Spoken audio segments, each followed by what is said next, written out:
You're worried about this ghost? Your family is in shambles. They are awful.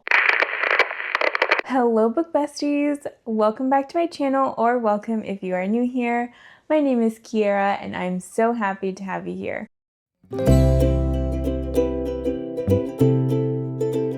Now, quick disclaimer, it is the same day. I've just changed my outfit for the video purposes. I do have a couple things coming up in this next week, so I kind of want to get my filming done so that way there's no disruption in my uploading. So you will still see my dog in today's video. I hope you guys enjoy. Now, in today's video, I kind of wanted to share how I've developed my taste in reading. I know I'm still very new on YouTube, and I just kind of want to give you guys pieces of who I am as a reader, what my reading tastes are, and maybe this might even help us connect and understand each other, which is the ultimate goal on this channel. So I hope that you enjoyed today's video. Now, ever since I was a child, I have always loved reading on and off. As a kid, I love the Dr. Seuss books. I also love the Diary of a Wimpy Kid. And I also loved the 39 Clues series. I feel like this should have been a hint for me that I was going to fall in love with the mystery/thriller genre. So there were hints, there were signs that I loved these kind of books even as a kid. Now, as a teenager, my reading did become a little bit more sparse. I was in a lot of honors English classes, and so I, like every other teenager at the time, wasn't very fond of like summer reading things that we had to do or like required reading in class. So my reading did kind of fall off a little bit. I still enjoyed books like The Outsiders and The Great Gatsby, but I definitely wasn't reading as much. At this time, I was really into the Twilight books for a while there, and I was also very into the Hunger Games for a short time. But other than that, I don't really remember too much else that I was reading at the time. In college, my reading definitely fell off. I had a lot of required reading for the classes that I was taking, and I went to school in Puerto Rico. So in my university, I was also reading a lot of Spanish literature and things like that. So that wasn't very fun. So again, the reading was still not very great at this time either during college. I did read the Harry Potter series, funny enough, and also at this time I was really into gaming, and I really loved building puzzles too. I still love those kind of crafty hobbies.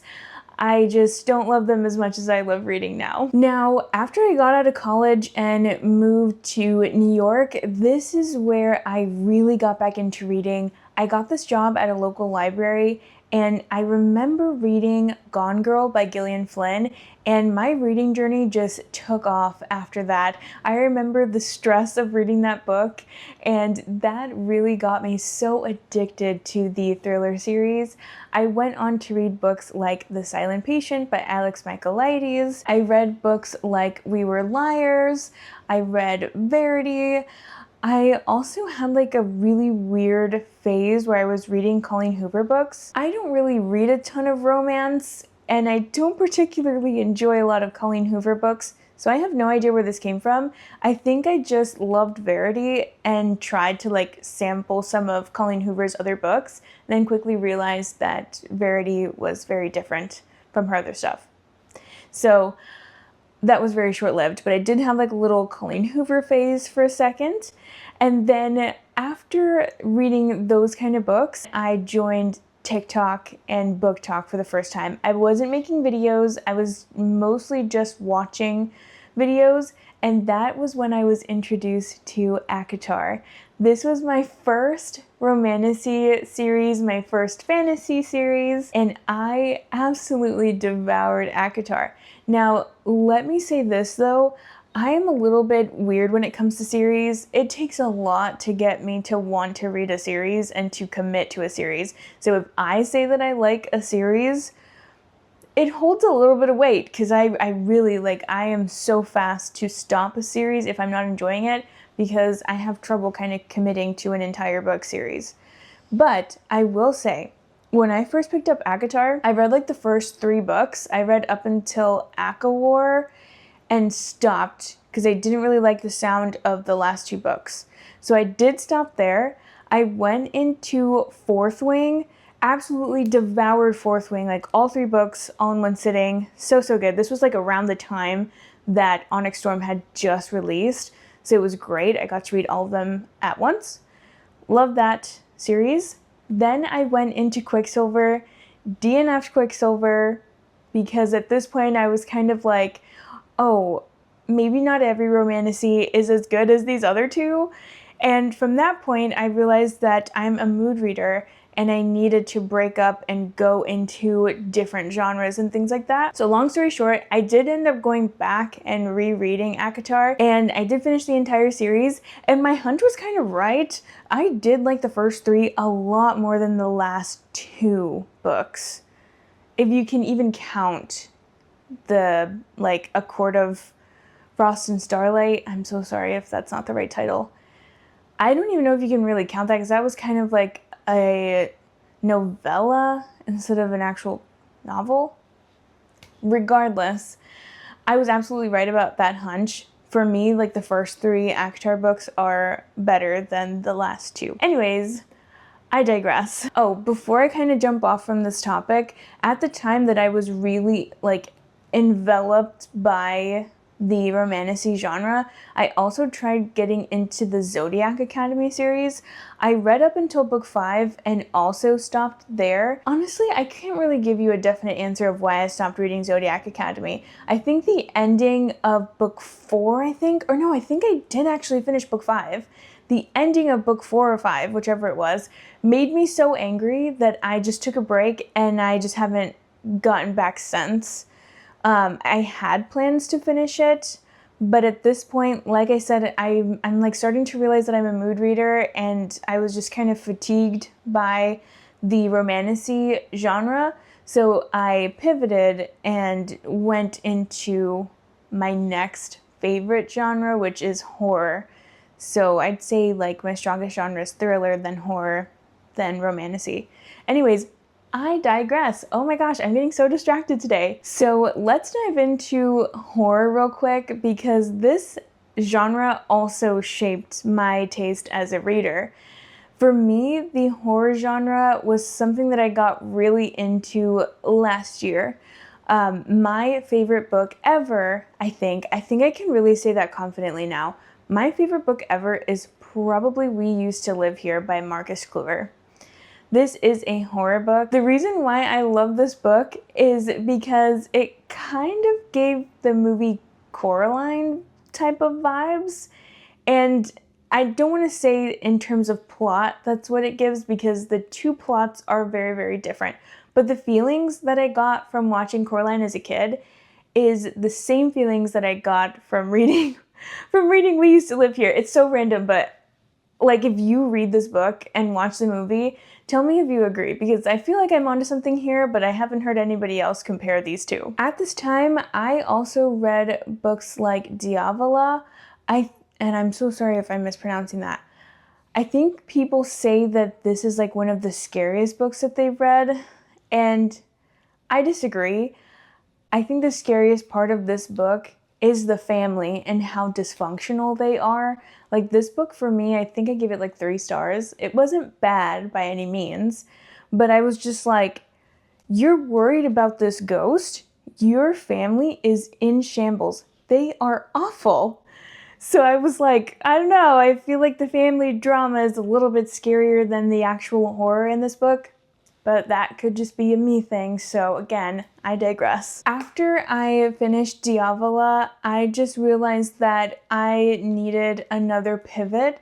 I feel like I'm somebody who hyperfixates on a genre until I run into a book that's maybe like 3 stars or something like that, and then I need to change.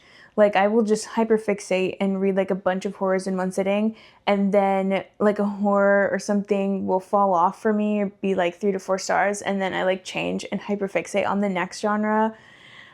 I'm a little bit like that. I do hyperfixate. So this is another pivot after we finished Diavola, because that one just wasn't that good to me. After this, I did try to dabble in some dark romance, which was so short-lived. I do want to get into dark romance. It's just, I think I went about it the wrong way. So I actually went into Haunting Adeline, and that was a mistake. I think this was too much too soon. And it's not that I didn't like it, because I did rate it 4 stars at the time. I think with dark romance, you have to be in the mood for a dark romance. And I guess that just wasn't the vibe at the time that I picked it up. So I do want to try again. I have Lights Out. I tried to pick up Lights Out as well, but I was in the process of moving. Really long story. So unfortunately that kind of fell off for me, and reading in general fell off for me at that time because I was just very stressed out. So I wasn't really reading a lot at that point. I did finish Haunting Adeline, and I did not continue that duet because there is another book. So I do want to go back into dark romance at some point. But anyways, read Haunting Adeline, gave it 4 stars, and then I pivoted because it was like, I don't know, like it was just too much and I needed a new genre. So then I went into fantasy books. Now, fantasy I will separate from romantasy. There are fantasies out there that have no romance, and this was where my head was at the time. And I got really into M.L. Wong's books. I read The Sword of Kaigen, which is also one of my top books ever. And I also read Blood Over Brighthaven, which was still really good. To me, it wasn't as good as Sword of Kaigen, but it was still pretty good. I think I will always recommend M.L. Wong's books because her writing is so beautiful. Her worlds are amazing.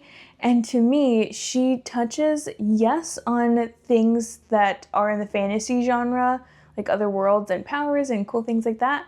But to me, what I loved about her books is just how raw and emotional they are. So both of those were very, very good. I love Emma Wong's writing, and I think she might be an auto-buy author for me. I think whenever she releases her next book, I will be there. I will be ordering it. So I feel like her books also shaped my reading taste, because I think at this point I'm realizing that I do love a romantasy book, but maybe what I love even more is epic fantasy that maybe doesn't have a ton of romance.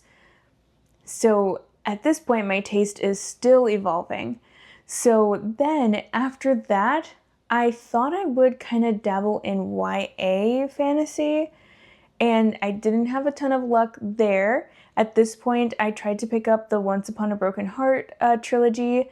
I read the first book. It was good. It just didn't leave a lasting impression, so I did not finish that series. At some point I want to when I'm back in that kind of mood, but for now I am just going to leave that there. So then after this experimenting, I went back to my roots. I went back to my thrillers because I love a good thriller. And I read books like The Perfect Marriage by Geneva Rose, The Housemaid by Frida McFadden. What else did I get into? I got into Count My Lies by Sophie Stava, sorry if I'm mispronouncing that. And these books developed my favorite trope in the thriller genre, which I don't know if this is official language, but I love an unhinged woman. I love the female rage, and this is just my favorite thing to read about in the thriller genre. I also read books like Hidden Pictures and The Perfect Child by Lucinda Berry. And at this point, I also learned that a creepy kid will creep me out. The goal that they've set with these kind of books, for me, they've achieved their goal. It truly freaks me out to read about a creepy kid.